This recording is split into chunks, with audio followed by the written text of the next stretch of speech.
That was my answer. Yeah, well, Olivia couldn't do that. We're going to call a meeting to order, and we've got a pledge of allegiance going on, so if you would put your cell phones on silence or step out of the room, one or the other, and take your hats off for the pledge of allegiance. There is a flag somewhere behind that corner of that wall right there. In the library? In the library. In the library. As long as you know where it is and aim in the right direction, okay? It's in that general direction. I pledge allegiance to the flag of the United States of America and to the republic for which it stands, one nation, under God, indivisible, with liberty and justice for all. Okay. Okay, we'll start from my right with roll call. Don Felton, Bert Caldwell, Callie Warden, Ryan Thompson. Shelley Cook. and we're all here. First time in 3 months.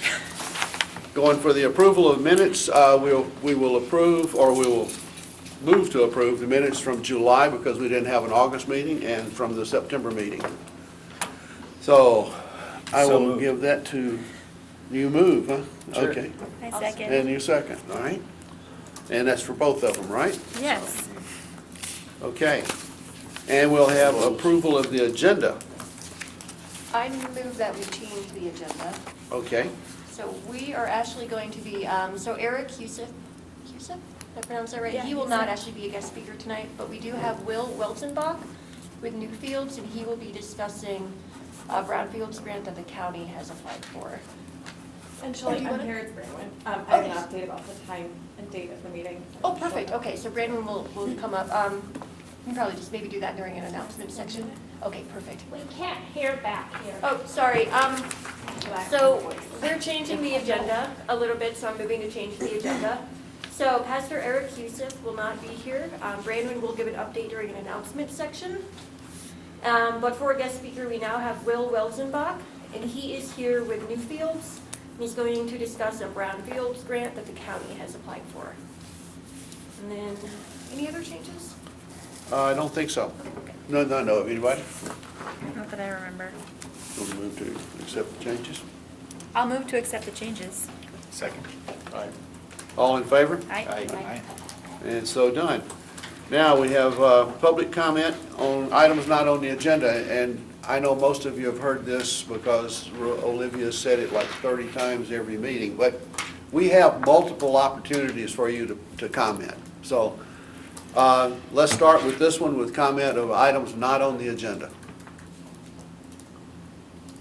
Nobody? Oh, is this my? That's it. Okay, well, I thought it was toward the end. My name is Bridget Johnson. I'm Lee Bridges' campaign manager. Absentee ballots are going to get mailed on the 12th. That's this Friday.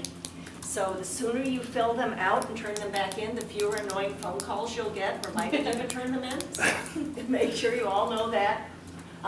Make sure you use black or blue ink to fill it in. Gel ink doesn't work. And really looking forward to a huge turnout this election. Thank you. Thank you. All right. So, any announcements? And Brandy, I spoke last month, thank you. My apologies, I'm not feeling my best tonight, so I'll try to be loud. We came and spoke, Pastor Eric Youssef and I last month about the Two Rivers community space. And we thank you for all the input and feedback we got and for everybody who reached out outside of this meeting to say that they were interested. We've set the first meeting to have a conversation and hear more ideas on Wednesday, October 24th at 5:30, and it will be held at what used to be the Lions Club. I can find the address for you if you need that. I actually don't know where it is yet. And if you're interested in attending, please reach out to me, and I will forward you the information, or the council also has my email address. So thank you so much for your time and feedback. Thank you. Thank you. One announcement we had, I wasn't here last month. There are a lot of construction projects between here and Portland. I left Portland at 7 o'clock in the morning and I passed by here at 8:30 that night, so a little stop and go. I didn't get a chance to initiate Ryan into our little group here, okay? And I understand he got sworn in, and we have the oath of office, and there's a copy for you, Ryan. Thank you very much. Thank you. Glad to be here. Glad to have you. Any other announcements? This is going to be a short meeting, okay? Do we have, oh, we got guest speakers is next, and so that would be Will. Sure. Yeah, would you go ahead and just take it away? And Yeah. can we move out of the way, because he's going to have slide presentation? Yeah, and is there a way to dim the lights a little bit or something? Sure, Or, that'll help. is that too much, too dark? That'll be fine. That'll be fine. Okay, I'll speak up. I'll just talk from right here. I might be in the way of some of you of the slides, but I'll move around. So I'm here on behalf of Cindy Kennedy, the county grants administrator. She's applied a couple times, or her and her predecessor, for what's called an EPA Brownfields grant application. And the county had Brownfields money before the city had Brownfields money. And the county at that time decided to partner with the city, and the city's run with it since then and had multiple Brownfields grants, including, I don't know if any of you are familiar with the old Sawmill District that has Wyoming Street now through it with utility mains, the boat launch, the multi-story apartments, the waterfront park. That's the flagship Missoula area Brownfield site. And I'll go through a Brownfields 101 about what that term means and what this specific grant opportunity is. And then the reason I'm here telling you all this is because Cindy's looking for people who are interested in helping with this and bringing forward sites that are underutilized because of real or perceived environmental impacts. So this is the definition of that term.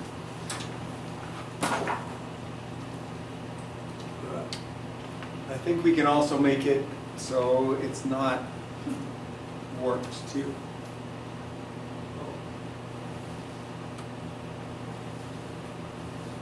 No, in just a sec.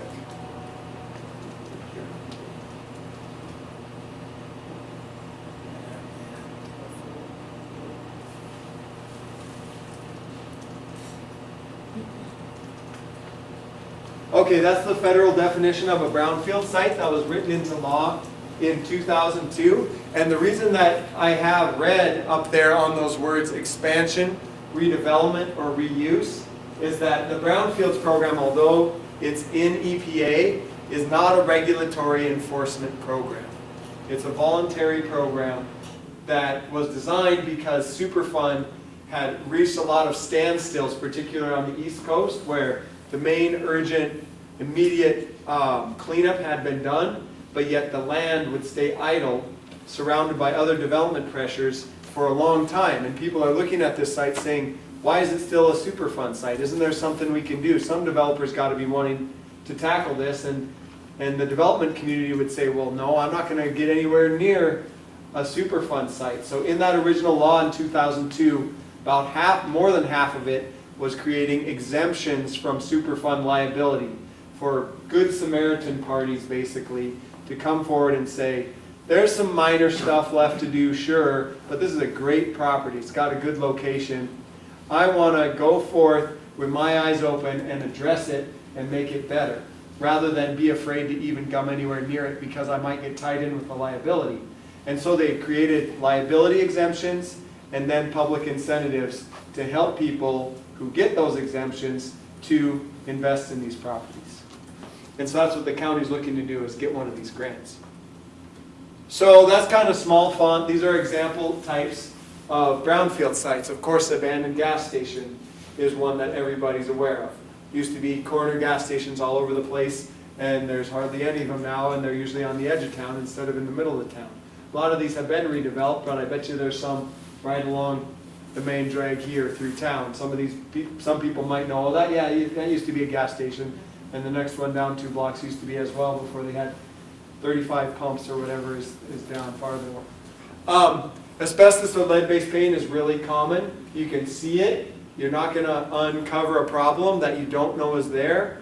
and the extent of the problem is what you can see. So those are easy ones to address because you're not going to uncover a giant problem that extends under people's houses and whatnot.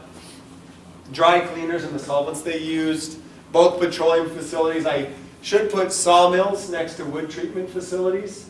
There's a lot of sawmills in the state that maybe have some fuel tanks or auto shop environmental issues, and maybe just buried wood waste generating methane.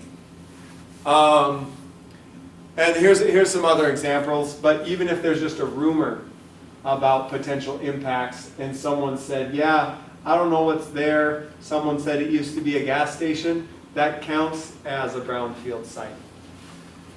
And then you do the research to see if there is a problem and what would it cost to deal with it. And so if anybody has any questions while I'm talking here, any ideas, like is this one of these sites I've thought of, or what are you talking about, just let me know. It's going to take 5 or 10 minutes, something like that. So there's a bunch of types of assistance. The top 2 are EPA Brownfields Program assistance. Middle 2 are, or the next ones are DNRC planning grants and implementation grants that are from the Reclamation and Development Grants Program. And then there's also the Petro Fund, which is a state insurance fund for petroleum releases. And then there's federal and state targeted brownfields assessments. So the top one is the one that the county is applying for, and I'll explain to you what it is. But these can all be leveraged together and have different eligibility rules, each of them. This slide, it just shows that you start with a phase 1 environmental assessment that doesn't involve any sampling at the beginning of a process when you're wondering if there's an environmental problem on the site, and you move through to phase 2s where you collect samples, cleanup planning where you're saying, okay, what do we need to address this now that we know where the problem is, and then site cleanup, and then redevelopment. And so this whole process takes a lot of years typically. Some simple sites may do a phase 1 and they find there's no problem, or they find there's a problem that can easily be cleaned up. But these sites usually have a long history, and that's why they have these incentives to help them move forward all the way through the process. And the reason I show this slide is that this section right here, the phase 1 research, the phase 2 sampling, and then the cleanup planning and cost estimating, the beginning stuff is what the county's applying for funds to do. So when you get to the end of that, you can have a plan about what needs to happen. You could have regulatory approval for that plan possibly. You could write a bid spec in order to get contractor bids to determine if your cost estimate is accurate or not, and then an engineer's estimate of how much funding or private dollars you'd need to address the issue. And this is basically the bullet saying what I just said. Oh, the last bullet on here is an interesting one. The reason I put it says all work completed by a contracted firm. So I work for a private company, and we do all kinds of work. We do mine permitting, we do groundwater modeling. We're not a regulatory agency, but I come to sites and people say, so you're with EPA, right? And I say, no. And they say, you're with DEQ, right? No. So that is a good thing, most landowners view, because they have a defined scope of work implemented by a private contractor, and they're not just opening up their site for whatever an agency would want to look around to find. They're identifying data gaps, and then they're addressing them, and they're all related to redevelopment and reuse of the property. These are things that are typically not covered, so it's all about contamination. These are examples of things that aren't contamination but are environmental science type things, geotechnical stuff, legal costs if you have an environmental issue, tank removal. So that can be covered if you haven't determined if there's a leak from the tank. That's an assessment to remove the tank and sample underneath it. And then natural resource assessments like wetland delineation and stuff. There's no contamination. Any questions? Yeah? So the last bullet, site cleanup is not, Under an assessment grant. And so then there's a city revolving loan fund that they think they're going to be able to utilize within the city sewer service area in the county. But when you will have only an assessment grant and you don't have any cleanup funds, then you can only get to the point of knowing what needs to happen. And it's only a $300,000 grant over 3 years. So if you get a major contamination issue, that's not going to be enough to deal with it. And they want you to deal with maybe 15 or so sites with that $300,000. Quite a few of them are just going to be research without any sampling, and then maybe a couple big intensive sampling programs and a few building materials sites that address underutilized buildings throughout the county over the course of 3 years. so what the county is contemplating now is an assessment. An assessment grant to start with. And what we see is if they're successful with an assessment grant, they usually build towards other types of cleanup funding. And hopefully that funding comes in at the right time for the people who are interested in the property. So you determine if a site used to be an abandoned auto shop with the assessment grant, a gas station. You say, yeah, it did used to be. You go collect some samples, say, oh yeah, there's a problem. About that time, you can get eligible for the State Petroleum Fund, say, for example, to take it from there to clean up. Or about that time in the 3-year grant, you've applied for a site-specific cleanup grant for that specific issue if it's a major one. But that's a problem, and actually in 2018, the last time since 2002, they wrote new brownfields law, and they made a new type of grant called the multi-purpose grant, which can do the cleanup as well as the assessment, and also area-wide planning.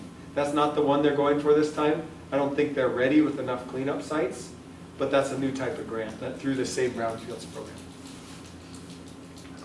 Thanks for asking a question. So here are the benefits to the landowners, and I give this presentation to a lot of different groups. Often it's lenders who might have some potential investors in property that they present this information to. So it's voluntary, no one's forcing you to do it, and no one's even forcing you to continue once you start. Low or no cost to the site owner. And then you review the scope of the work. If you're the site owner and someone wants to collect samples, you have to say, okay, I'm providing access for you to do this, and I'm reviewing the plan and saying you can sample underneath that drain there, sure, go ahead.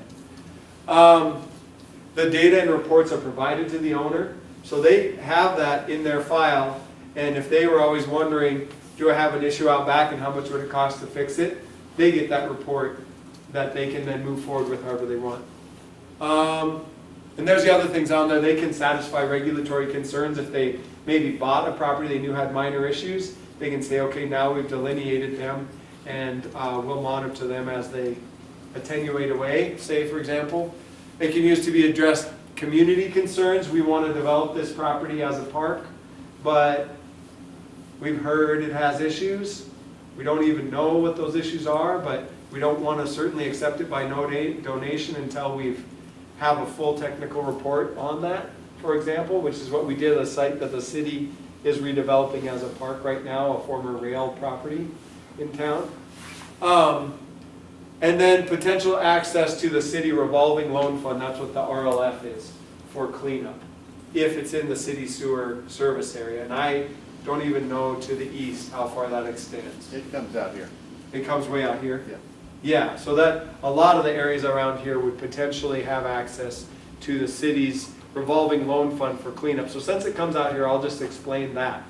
It is, like a lot of revolving loan funds, supposed to revolve. You take a loan out, you pay it back. But for local governments and nonprofits, they can get what's called a sub-grant, where EPA said, we're not really moving this money very well as it being only loans. So for these entities that don't have a lot of revenue, let's just allow this to be given out as a smaller grant from this local grant pool. And so if the school district, say, for example, was interested in a property, or a economic development nonprofit was interested in a property, they might be able to get a grant from the city's revolving loan fund after the county assessed the property and quantified what was needed to be done there for cleaning. Almost done. So this is the time frame. They think the applications, the announcement of when they're due will be late this month, and they'll probably be due late in 2018. And then you hear about them the following spring about whether you won or not. And then about a year after you applied, so about a year from now, the actual grant agreements with the people who were notified they won. They take all summer to get their grant agreements in place, and then you can start using the funding. So if anybody has any ideas of sites, that's about when this would come to bear on those sites, with the county selecting which sites and prioritizing which sites they would like to incentivize. And I'm going to pass around my little stack of cards. Whoever doesn't have one, just take one if you want and pass it on. You can contact me or Cindy Kennedy. And what we're looking for now mostly are people who are interested and think this fits with the mission of what they're trying to do from all sorts of different parts of society. We have support letters typically from Chamber of Commerce, Organization of Realtors, Trails groups, open space groups, because we've seen in Missoula a lot of these brownfields become parks, and people who are interested in a particular brownfield site.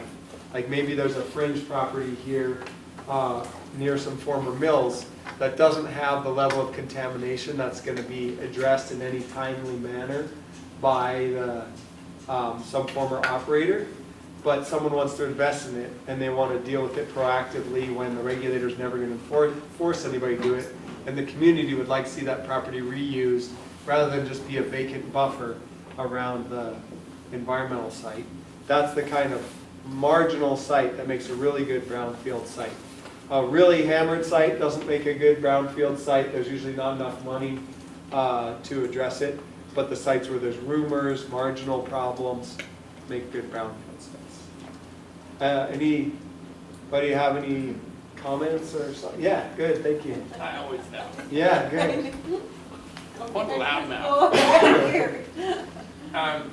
So does there need to be a perception in the community or by someone that if this were only cleaned up, we could use it this or that way, as opposed to just knowing that there's a contaminated site, so what? Exactly, right, yes, there has to be the expansion, redevelopment, or reuse. Somebody needs to have an idea of something you'd like to Yes. happen there. Yes, and that different brownfields grant recipients have different amount of weight onto that. Some say if there's some sort of whiff that you might be able to do something with it, then okay, we certainly don't want it to be vacant. Others require, like in Great Falls, they require the person applying for assistance to have some skin in the game, either contribute money toward the assessment or pay for a redevelopment plan or a survey or something. But I would think in the county would be more on the end of, if we think this is a good site and we have somebody come forward to us, there doesn't need to be someone with a redevelopment plan. It just needs to be a site that has a good location. And if you write down a couple paragraphs, we can see, yeah, that's not lying, that is redevelopment. But if people participate, they'll also have more sites than they can address with that initial grant. And it usually grows to subsequent awards and other ways of taking these sites through the finish line. Anything else? It has nothing to do with human waste, like sewer or septic or anything like that. No, it doesn't. It doesn't. There was a site in Cascade where they had an old treatment lagoon on an island in the middle of the river, and they stopped using that, of course, now. But they tried to get that to be a brownfield site, but they said no, that's contamination, but not the kind that's eligible. It has to be chemical type contamination, and also nothing related to animals. So a lot of time in an abandoned building, you've got bat damage, rodent damage, pigeon damage. Those are outside of the brownfields funding too. Okay, well, feel free to, please take my card and contact me and/or Cindy if you have any questions or ideas about potential brownfield sites, or if you just want to learn more. And then we're always looking for supporting organizations who would say, if this grant is awarded, I would help my constituents be aware of this opportunity, and I would also, and we can talk about other ways to contribute or be part of the effort. And so sites and partners are what we're looking for right now, because we don't even know what this year's grant guidelines are going to say, although it's been going since 2002, so we have a good feeling of most of what they're saying. Okay, thank you. Thanks, Will.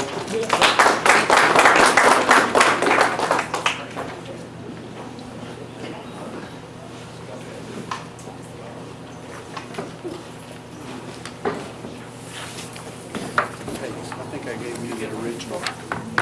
I gotta give it to the county. Okay. Well, I could. I'm chair. All right, thanks. Okay, now bouquet period. And I want to start that one off, if you will. Steve is not here, Mike's not here, Jason's not here, and there's a reason they're not here. After a year and a half, and you can correct me if I'm wrong, okay, but the sound has gone away. The noise, the fan noise is no longer a problem. Wow. Okay, I mean, Ryan, And that was it's the whole reason we gone. were not here. I'd have to work. It's audible when everything else is very silent. You can strain yourself. Oh, there's something, but not in an omnipresent fashion that it was previously. You're And not the selling your house then. That's correct. And the quality of the sound is so different. So, Even if you can hear it, it's not that annoying pitch, it's more like maybe a box fan or something, but you almost have to actually force yourself to try to hear it at Yeah. my house, so, yeah. well, I sent the report out last month, and as soon as I got it, and after looking at the charts and stuff, the spikes that they were talking about that were the problem were almost totally gone. So I was glad to hear that. So what I'm saying is Bouquet 2, Bonner Property Development, and what is it? Hyperblock LLC now. Spokane project, is it? That's not Spokane project? No. They got bought out. The guy that owned Spokane, Project Spokane, owned another company, a Bitcoin company in Canada. The Canada company bought Project Spokane, and they renamed the two of them Hyperblock. I'm practicing for trivia programs, so. It's shaky. They got bought out by themselves. Have all fans been replaced then, Bert, or is it all done then? No, just the roof fans are the only thing that's been replaced. Oh, well. Just the roof fans. Last time that Steve was here, Right. he said that they were working on the other fans. Right.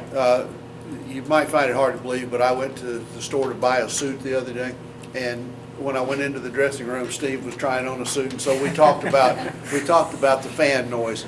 And so they are waiting on the next shipment of fans, and they will replace all the fans. So, but, you know, it's just gonna marginally take it down from where it is now, because those were the ones that were actually putting it out and amplifying it. So I am very happy with that. Are there any other bouquets? Gary, I'm sorry. is there another bouquet? Thank you. Thank you, there is. There's a bouquet to Mandy and Ariana, who were the only people who came to our Perk Up Your Park Day. That we, besides some of the others of us that always do that stuff, they responded to our invitation to come and help paint the park. So the Hellgate Lions Park has a new coat of paint on the backstops, thanks to Mandy and her daughter Ariana. And they had a good time, and believe it or not, they said, we love this. I hate painting myself, but they love it. Well, that's good, Yeah. good. Anything else? Another opportunity for public comment on whatever has already passed? Yes, ma'am. What's the status on the light? The brand-new light at 201st Street? That Mountain Line took out this last winter, hit it with the bus. Yeah. It then fell over, they came out and fixed it, but it's never been turned on again. I have no idea. I will follow up on It's a that. beautiful light. Well, actually, When you see it in the daytime, it shines. what we'll do is we will add The that Mountain to, Line. we will add that to action item number 3, which is hopefully getting somebody here to talk about Highway 200. Okay? Perfect. Perfect. All right. Communications. We got a string of communications from Keith Capovica. And I'm not going to read, what is this, 5 pages of emails, okay, back and forth between Keith and myself and Dave Strohmeyer. But it started off with, I contributed too. I'm sorry you did, Kelly. She did, she said thank you. No. Keith is concerned that since the Milltown State Park opened, that the traffic has increased and that the speed limit needs to be changed before there's an accident. And, you know, he sent this to us in July, but he sent it the day after our July meeting, and so we haven't met. And then he questioned whether or not we just were ignoring him, and the answer was no. So we've got 5 pages of him not being ignored. And Strohmeyer suggested that we bring it up again here, and we would have anyway because Keith wrote another letter this month. And he's legitimately concerned, and according to Dave Strohmeyer, he contacted MDT, and they have got a study, I can't remember. Speed study. A speed study on Highway 200 from East Missoula to First Street, scheduled for the spring. And so we'll see what that brings. Our concern here has been for years the floater, the tuber hatch every spring. And I'm thinking to some extent that's what Keith saw, because I travel that road almost every day. And I do that because I get 10% better gas mileage going that way than I do on the interstate. I'm cheap, okay? And the only time that I see an increase in traffic on Highway 200 is tuber hatch or when the interstate's closed for an accident or because they're taking out, you know, bridges or whatever, and they back them off up at Clinton and bring them down through 200. I'm afraid that Keith's not going to get the result he wants if they do the depending on when they do the speed study. But we'll leave that up to MDT, and if we can get them here next month or the month after, we can discuss it with them, the timing on that run. And so that's the only communication we've had this month. Okay? Any thoughts? Yes, sir. Whole business real fact, but, excuse me, Mike Studi and I were talking the other day, there's a traffic counter going into the park, and we've had roughly 2,500 visitors this year. since Okay. it opened. Any breakdown as to which month those, No, okay. not that I heard of. He just mentioned that in passing to me when we were talking about how many visitors we've had. Now, the question I would have there, is that going into the park or is that coming off on Tamarack Road? That's going into the park. Okay. All right, thank you. Box right at the That's gate. good information. Yes, sir. I think speed is a factor definitely probably in the increased traffic, but from what I've seen, especially up by Sharon, is cars along the road. There's not enough space on the side of the road, so it's more of a hazard than It anything. is. And It is. someone could get hurt or killed. And your local council here has been working with the commissioners for 4 years, or 5, Gary? More than that? Complaining about both, the parking at Tamarack when it overflows onto 200, okay? And at Sharon Park. So far, everybody says, well, yeah, there's a problem. So, at least we got agreement that there's a problem. Yeah. Okay, we'll see if continued harping on it, the squeaky wheel technology, we'll see how that works for us. Anything else? Treasurer's report. We have the same amount of money that we did last month. Okay. Which is, I don't know. Usually it's on the agenda. it should be on the minutes somewhere, but July, $1,171.62. thanks. Okay.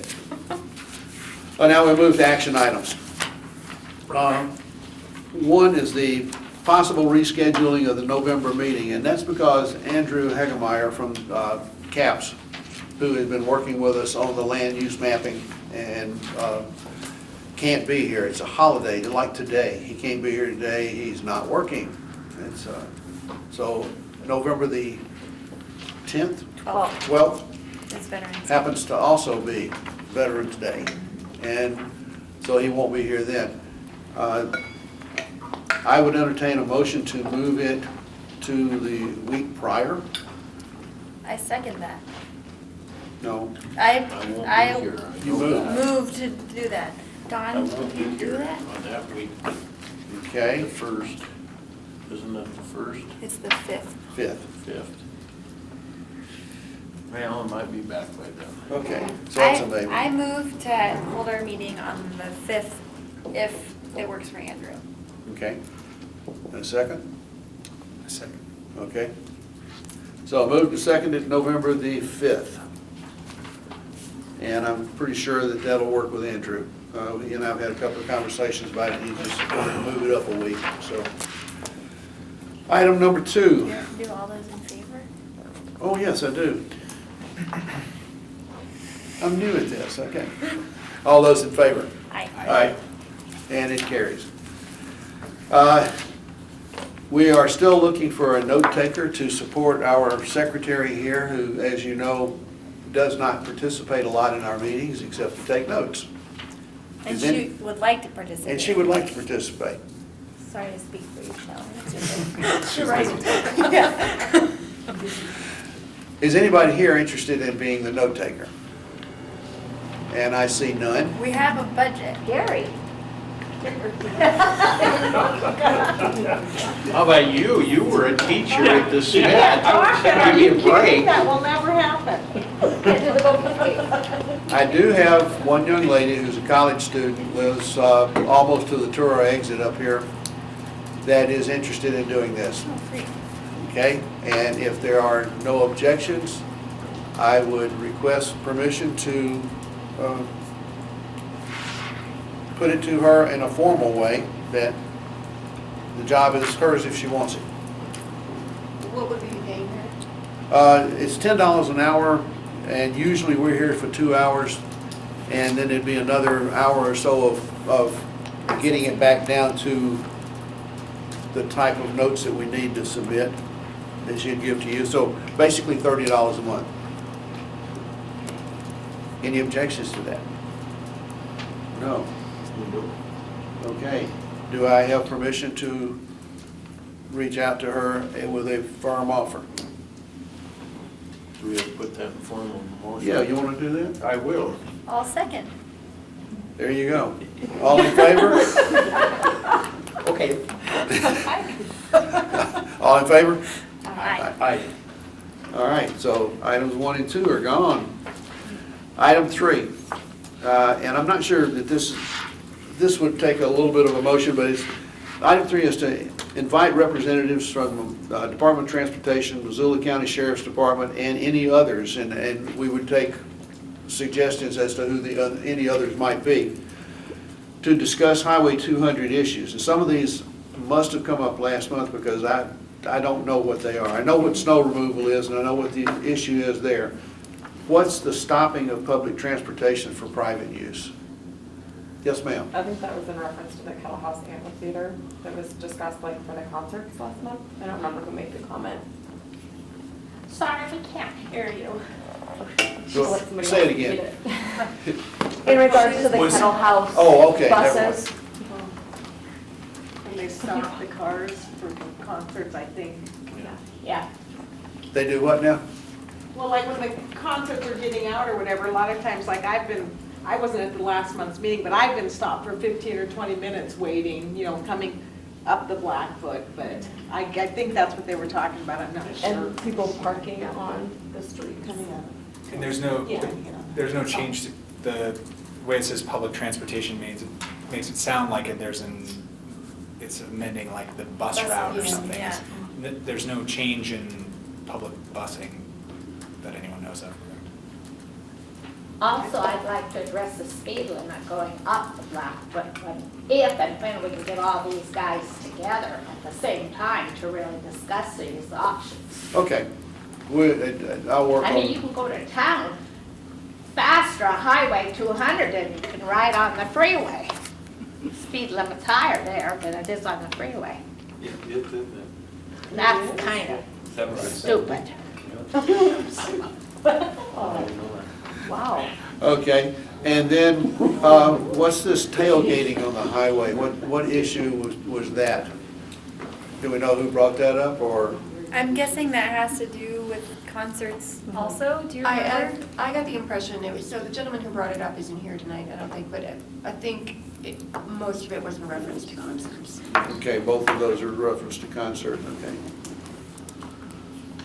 And So we should if- probably invite Kettle House representatives and maybe representatives. I would love to figure out how you can get people to quit tailgating. So if they can come up with a, Yes, all right. which kind of tailgating are we talking about here? Are we talking about I was is it questioning the that too. I'm tailgating not- where people drive really close to other cars, or is it where they drink out of their back of the car? Tailgating. They park their pickups on the highway. That kind. Lower the tailgate, drink booze. I thought it was- Indecent.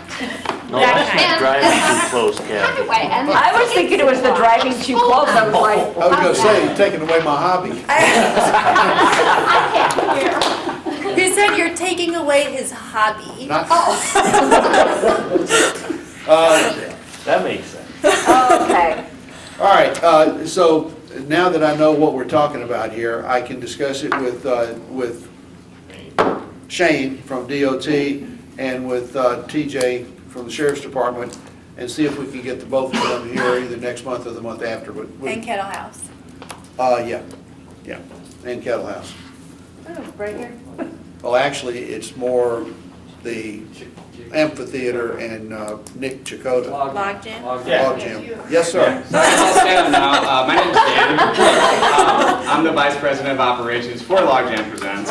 Welcome. Nick's out of town. I saw this on the agenda and wanted to come and at least listen to what's going on. It sounds like we'll invite everybody to have a bigger meeting coming up here soon, which we'll be happy to be a part of and try to fix whatever we can. Thank you guys for being our neighbor, allowing us to be your neighbor. Still haven't gotten to a concert. You should come check it out. So just today, one cool thing going on in Bonner, we were ranked number 45 in the world as far as amphitheaters and ticket sales. Wow. Logjam itself was ranked, got it in my notes, number 83 in the world as far as a concert promoter is concerned. So that came out today. Congratulations. Bonner, you guys are a big part of that, so we appreciate it. I'm here to listen to the concerns, and we'll be happy to come back and sort of address what we can with you guys. So I'm here to listen. Thank you. Two things. What was your name again? Dan. Dan. And we would welcome you every month. Sure. Yeah, I know Nick. I think Nick's here a lot. He's been here when it was under construction. He came a few times. Okay. Okay. And haven't seen him. I know he's busy. But yeah, we'd like to have you. Yeah, and my email address is on that sign up that went around too. So Okay. I guess if that's how you communicate with everybody, I should be in those communications and Yeah, Shelley, be better in the Shelley, loop. I'll have you on that tomorrow.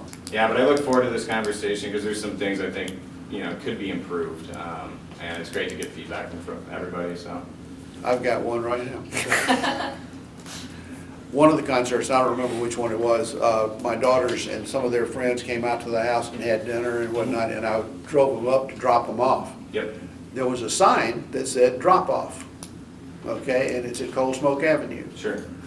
The Yahoo that was guarding the gate there let Uber cars in, told the people I let out they had to walk all the way back to the other entrance. Yeah, I caught wind of that late in the season. We have since addressed that problem, and I think that is. So we can drop off? I think that is resolved. Because the gate's right there. The gate's right there, and they weren't allowing people walking into the parking lot. Right. And we've since fixed that. I think we're trying to get one flow of traffic, but there's really no point in stopping that. So I think that has been resolved. Okay, I got another bouquet for the amphitheater for fixing that problem. Yes, ma'am. Maybe you could also fix with a signage in front of the Bonner Post Office, no concert parking, because some of us don't get home, and if we're going to stop and pick up our mail, there's no place to park, and Sure. when you drive around back, they tell you to get out. Sure. And who tells you to get out around back? I'm just trying to. The guys back there that don't allow parking back behind the post office or down across from the gate where you're supposed to drop off. Mm-hmm. Okay. Yeah, we can definitely look into that as well. Great, thank you. Thank you. So, any discussion items for next month? Well, I think we got a handful right now, so. Anybody else, any other items for next month? No? I went to the Missoula Coordinated, I can't remember what it is now, but it was where Andrew was going to present for the land use map and whatnot to the county. There were 2 items on the agenda, and they did like we have done tonight. They changed the agenda at the beginning. They came out to be 4 or 5 items. Andrew was at the end. I had a conflict. I didn't get to see what he had. He sent me his presentation, but as you have seen Andrew, and he's been here and you've talked, he doesn't read his presentation. He talks about it. And so without Andrew, his presentation is not self-explanatory, so I didn't send it out to everybody and I didn't distribute it. We will have him here next month and he will go through it. There is a public opportunity for public input until October 31st, and I believe that's going to probably be extended to the 18th of November, somewhere in there, 16th of November. If you want it, I'll give you the email or the website. Okay, I'll give it to you afterwards. You can just come up here, we'll write it down and then give it to you. It will be updated tomorrow during the day, so Wednesday that website should be available with almost all the information that they have on the land use map. Anything, we've talked about items, agenda items for November. Next meeting is November the 5th, unless you see it different on your email from us. Everybody here get the email? Okay. And do I hear a motion to adjourn? I heard Shelley. Anybody want to second that? Second. All in favor? Wow. Less than an hour. First time since I've been on the council. Thank you everybody for attending. Thank you very much.